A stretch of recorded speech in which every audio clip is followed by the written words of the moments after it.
Olá, oitavo ano, bem, dando prosseguimento então aos nossos estudos sobre as revoluções inglesas. A gente continua com esse vídeo, a parte 2 das revoluções inglesas, trazendo então as considerações a respeito dos dois últimos períodos históricos, que é a restauração Stuart e a Revolução Gloriosa. Já vimos, né, como resumo inicial, o que foram essas revoluções inglesas, né? Foram grandes movimentos burgueses que envolveram diversos fatores. Então é um conjunto de diversos fatores que vão estar influenciando o cenário inglês daquele momento, interesses burgueses, a questão das religiões, política, economia. Então, todos esses fatores, essas questões foram incendiando o cenário da sociedade inglesa, deixando de um lado o parlamento com interesses burgueses e o monarca com interesses absolutistas. Então, tudo isso aí promovendo um cenário para que as revoluções inglesas ocorressem lá no século XVII. É um cenário propício, então, para as guerras civis entre o parlamento burguês de um lado e a monarquia absolutista do outro. Esses movimentos aconteceram entre 1640 e 1688. Foram, então, 48 anos de revoluções burguesas, revoluções inglesas. A gente utiliza também a data de 1689, que é uma data muito importante, onde o rei Guilherme de Orange, lá na Revolução Gloriosa, vai assinar o Bill of Rights, que é a Declaração dos Direitos, garantindo, então, a vitória do parlamento como essa importante instituição que tem como objetivo principal frear os interesses absolutistas do monarca. Bom, isso vai acontecer lá na Revolução Puritana, e enquanto isso a gente pode então estar olhando esse conjunto de diversos fatores que fizeram parte das revoluções inglesas.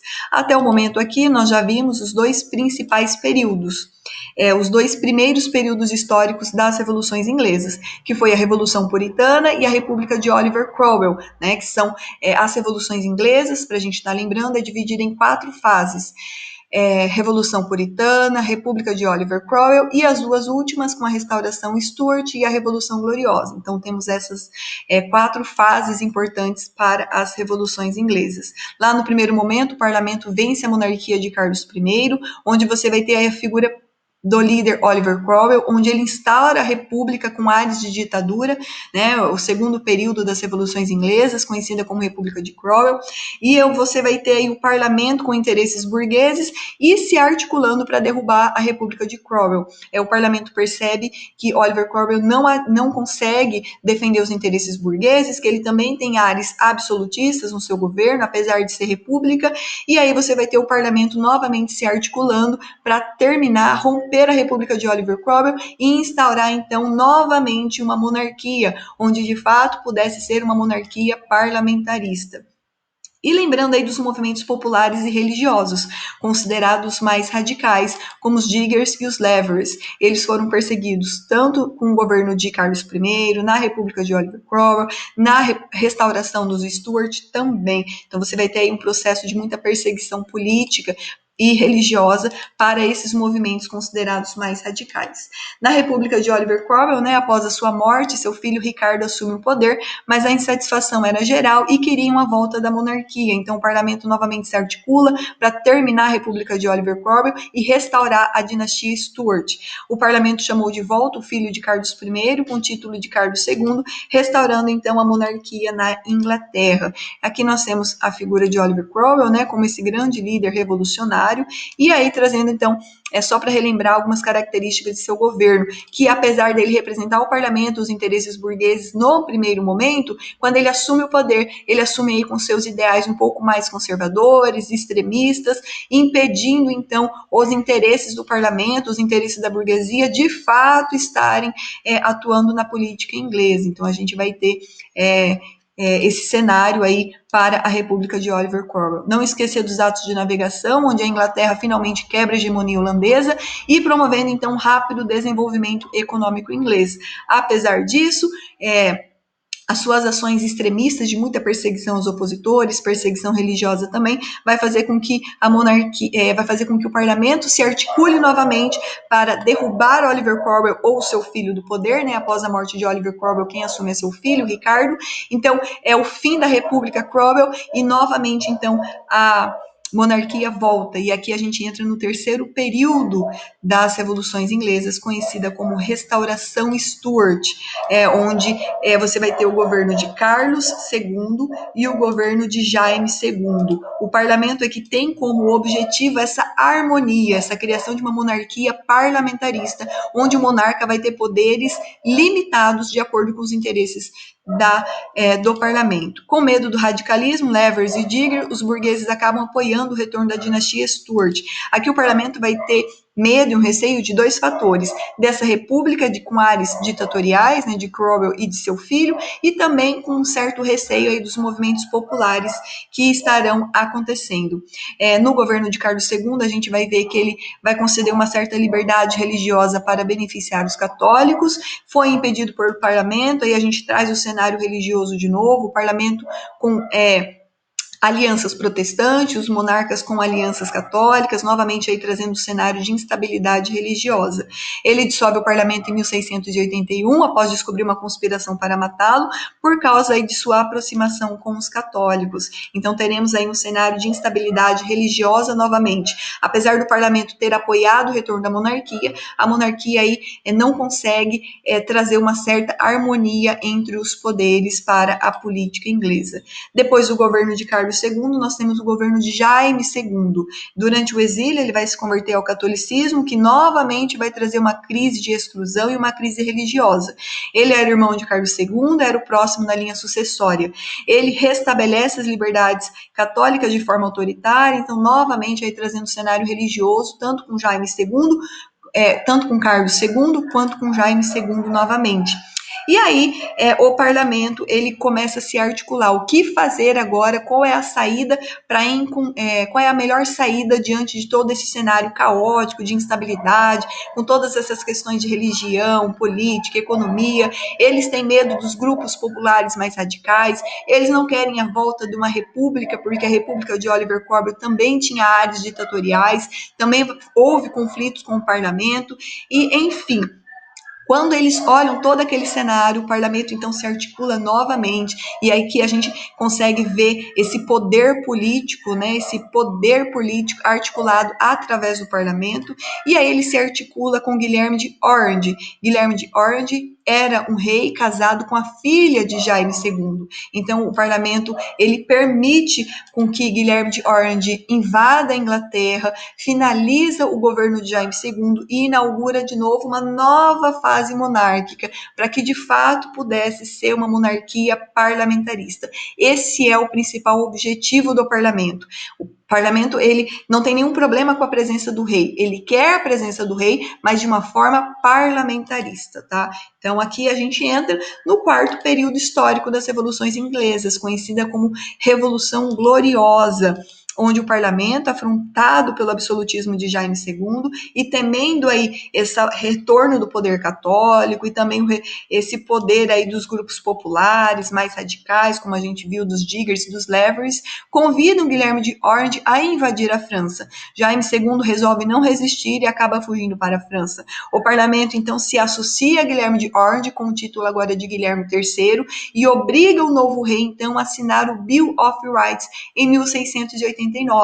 E aí você tem finalmente a vitória do parlamento, a vitória dos interesses burgueses, permitindo uma monarquia, mas agora uma monarquia parlamentarista, onde o parlamento seria uma instituição política para barrar as tentativas de poderes do monarca que pudessem colocar a liberdade em jogo. E aqui nós temos definitivo o poder do parlamento, o poder dessa importante instituição política atuando junto com a monarquia. Nós temos agora, de fato, uma monarquia parlamentarista, onde Guilherme III, ele se compromete a estar atuando na política junto com os interesses do parlamento, representando aí os interesses da alta burguesia. Em 1689, Guilherme de Orange ele assina a Declaração dos Direitos, onde temas como democracia, liberdade, a vida e a propriedade estão em jogo. E aí você vai ter alguns conceitos sendo defendidos.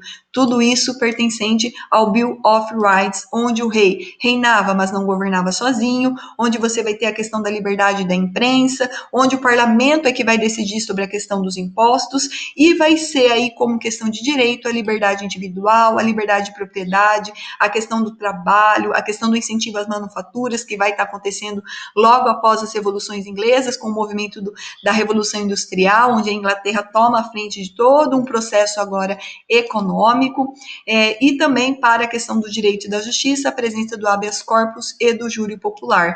Então, você vai ter esse ano de 1689 como ano fundamental para que, de fato, o parlamento garantisse o seu poder junto à monarquia. Então, o parlamento não queria mais a república, porque não teve uma experiência satisfatória com Oliver Cromwell. Oliver Cromwell morre, passa o seu poder ao seu filho tem muita instabilidade, é muito impopular, e o parlamento então retorna com a monarquia Stuart. A monarquia Stuart, tanto com Carlos II e Jaime II, também não funcionam, não criam aquela estabilidade política e econômica que o parlamento queria, principalmente aí trazendo conflitos religiosos também, e o parlamento então encontra como saída final para todos esses movimentos políticos da Inglaterra Guilherme de Orange, que era casado com a filha de Jaime II. Ele invade a Inglaterra com o apoio do parlamento, destitui o governo de Jaime II e inaugura então, através da Revolução Gloriosa, uma nova fase da Revolução Inglesa, onde de fato o parlamento estaria atuando ao lado do rei. Então, a gente tem, então, esses 4 eventos importantes acontecendo nas revoluções inglesas. Temos a Revolução Puritana, temos o líder revolucionário Oliver Cromwell, instaurando a República de Oliver Cromwell, que não funciona. Temos a terceira fase, que é a Restauração Stuart, onde o parlamento traz novamente a monarquia, a dinastia Stuart, que também não consegue colocar aí um cenário um pouco mais harmonioso entre a monarquia e o parlamento. E, por fim, a Revolução Gloriosa, trazendo, então, essa união entre o parlamento, entre a burguesia inglesa, com o Guilherme de Orange, agora é o Guilherme III, onde em 1689 ele assina o Bill of Rights, garantindo então o poder do parlamento, né, e passando então o parlamento a ser essa importante instituição política para estar aí delimitando, né, limitando o poder do monarca. O legado das revoluções inglesas, né? É a vitória finalmente da burguesia inglesa, onde o parlamento está acima da vontade do rei, onde todas as questões, agora como liberdade individual, religiosa, a imprensa, a política, a propriedade, a liberdade comercial, são leis agora que estão acima dos indivíduos e estão fazendo parte da política inglesa. Então, finalmente, é a vitória do parlamento, é a vitória dos interesses da burguesia, onde agora esse corpo social, essa sociedade está pensando em outros conceitos, em outras propostas para a sociedade inglesa. Ela se volta agora para a questão da riqueza nacional, para o desenvolvimento do progresso, do comércio, é o nascimento das ideias racionais. E aqui é o nascimento, né, o início do movimento iluminismo, que a gente já estudou aí em aulas passadas. Finalmente, então, a burguesia toma o poder e ela agora passa a pensar a respeito da sociedade. Qual é o melhor caminho para o desenvolvimento da sociedade, para atingir o progresso, para atingir a verdadeira riqueza de uma nação? Ela começa a pensar tudo isso de uma forma mais racional, trazendo mais luz a esses conceitos, a respeito da liberdade, da imprensa, do comércio, a respeito da liberdade religiosa. Então, todos esses conceitos políticos e econômicos passam a fazer parte agora desse novo cenário inglês, onde agora ele está se propondo a novos caminhos, né? Pensar a respeito da sociedade, trazendo mais luz a respeito dos conceitos políticos, do conceito de liberdade, de fato agora alinhando o pensamento burguês à política inglesa. E aqui a gente tem todo o movimento do iluminismo que está começando a acontecer agora no final das revoluções inglesas, a respeito dessa sociedade, a respeito do progresso, da ciência, e também atuando como cenário propício para o desenvolvimento industrial, onde de fato agora você vai ter a burguesia assumindo o poder, assumindo o controle da economia da nação. Então temos 2 eventos que vão estar acontecendo no final das revoluções inglesas, que é o iluminismo e a Revolução Industrial, onde de fato a Inglaterra vai ser uma das maiores potências da Europa. Então você tem todas as revoluções inglesas atuando para trazer os interesses burgueses como a principal classe nesse momento. Então a Revolução Inglesa é definitivamente o poder da burguesia na política para a história da Inglaterra, onde 2 eventos vão acontecer logo depois, o movimento do iluminismo e o movimento da Revolução Industrial. Foi tão importante as revoluções revoluções que elas são cenário para o movimento do Iluminismo, Revolução Industrial, a independência das 13 colônias, futuro Estados Unidos, e próprio para a Revolução Francesa, que vai acontecer depois de 100 anos, lá em 1789, né, na história da França. Bom, é isso, até a próxima aula, até o próximo vídeo.